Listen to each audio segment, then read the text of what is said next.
Kritik dari pembahasan RUT ini adalah pembahasannya yang dilakukan secara tertutup, Mbak Puan. Dalam artian sampai saat ini draftnya belum ada yang menerima, draft yang sudah disahkan dan diketuk palu hari ini belum ada yang menerima, dan semalam juga sempat ada pertemuan tertutup antara Komisi 1 dengan Menteri Hukum dan pemerintah lainnya. Nah, ini yang menjadi kritik adalah pembahasan yang secara tertutup. Ini bagaimana, Mbak Puan?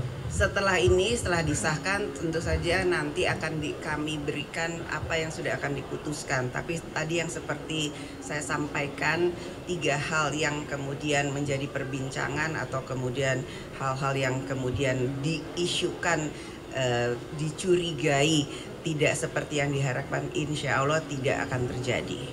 Alhamdulillah baru saja rapat paripurna DPR RI mensahkan Undang-Undang TNI yang mana dari fokus pembahasannya sudah memenuhi semua azas legalitas yang memang harus dilaksanakan. Tadi sudah disampaikan dalam rapat paripurna, semua prosesnya itu sudah dalam mekanisme yang memang seharusnya dilaksanakan, dari penerimaan surat sampai mendengarkan partisipasi masyarakat, kemudian pihak-pihak yang harus didengar dan lain-lain sebagainya.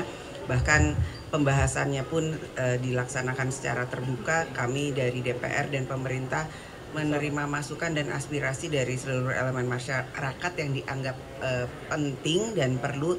Tentu saja juga masukan dari mahasiswa, perwakilan mahasiswa juga sudah kami dengarkan. Jadi pembahasan dari RUU TNI yang direvisi kemudian tadi disahkan menjadi undang-undang, ada 3 pasal yang fokus kemudian dibahas, yaitu pasal 7 terkait dengan OMSP, operasi militer, kemudian terkait dengan pasal 47 yang mana ada penambahan dari 10 bidang yang memang bisa ditempati oleh TNI aktif dari 10 menjadi 14. Kemudian masalah pensiun yang mana ada masalah keadilan. Jadi hanya 3 hal tersebut, dan tadi kami juga sudah menegaskan bahwa kami DPR RI dan pemerintah tetap menegaskan bahwa tetap mengedepankan supremasi sipil, kemudian hak-hak demokrasi, kemudian juga hak asasi manusia sesuai dengan aturan perundangan di Indonesia dan internasional. Jadi kami berharap dan menghimbau adik-adik mahasiswa yang saat ini mungkin masih belum mendapatkan penjelasan atau keterangan yang dibutuhkan, nanti kami siap untuk memberikan penjelasan bahwa apa yang dikhawatirkan, apa yang dicurigai, bahwa ada berita-berita yang kemudian revisi Undang-Undang TNI ini tidak akan sesuai dengan yang diharapkan, insya Allah tidak. Dan kami juga berharap bahwa revisi Undang-Undang TNI yang kemudian tadi sudah disahkan adalah nantinya ke depan akan bisa bermanfaat bagi pembangunan bangsa dan negara. Ini menjadi kritik dari pembahasan RUT ini adalah pembahasannya yang dilakukan secara tertutup, Mbak Puan. Dalam artian sampai saat ini draftnya belum ada yang menerima, draft yang sudah disahkan dan diketuk palu hari ini belum ada yang menerima, dan semalam juga sempat ada pertemuan tertutup antara Komisi 1 dengan Menteri Hukum dan pemerintah lainnya. Nah, ini yang menjadi kritik adalah pembahasan yang secara tertutup. Ini bagaimana, Mbak Puan? Setelah disahkan, tentu saja nanti akan kami berikan apa yang sudah akan diputuskan. Tapi tadi yang seperti saya sampaikan, 3 hal yang kemudian menjadi perbincangan atau kemudian hal-hal yang kemudian diisukan, dicurigai tidak seperti yang diharapkan, insya Allah tidak akan terjadi. Mbak Puan, kemarin Pak Koalisi Masyarakat Sipil juga mengkhawatirkan TNI bisa ikut mengawasi jalannya demo nanti setelah undang-undang ini berlaku. Nah, dari DPR memastikan tidak ada, nanti bisa dicek, tidak ada. Kita tetap mengedepankan supremasi sipil. Ini kan karena publikasi agenda-agenda rapat ini tidak terpublikasi, baik itu juga kepada wartawan karena dadakan dan tertutup. Itu alasannya kenapa ya, Mbak? Dalam pembahasan selalu ada media. Dan setelah keluar dari ruangan, Panja selalu memberikan penjelasan apa saja yang sudah dibahas. Namun karena memang belum selesai pembahasannya dalam pembahasan tersebut, tentu saja itu belum bisa menjadi satu hal yang menjadi keputusan.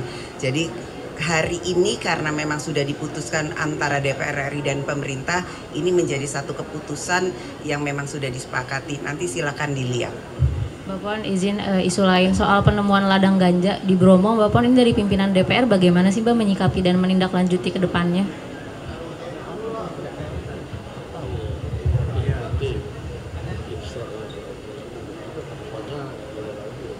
Ya, terkait dengan hal itu, karena memang ini baru ditemukan, harusnya hal itu tidak boleh terjadi, dan saya minta kepada aparat penegak hukum untuk menyelidiki, menindaklanjuti, dan membongkar dari mana dan kenapa itu bisa terjadi. Oke, Cukup? Terima kasih. Terima kasih. Terkait dengan RUU P2MI, kerja migran kita yang tadi juga dibawakan di atas, ini kan salah satu. Itu kan baru menjadi usul inisiatif, nanti kalau sudah dibahas baru kita akan bahas sama-sama. Masalahnya Lebaran, Bu.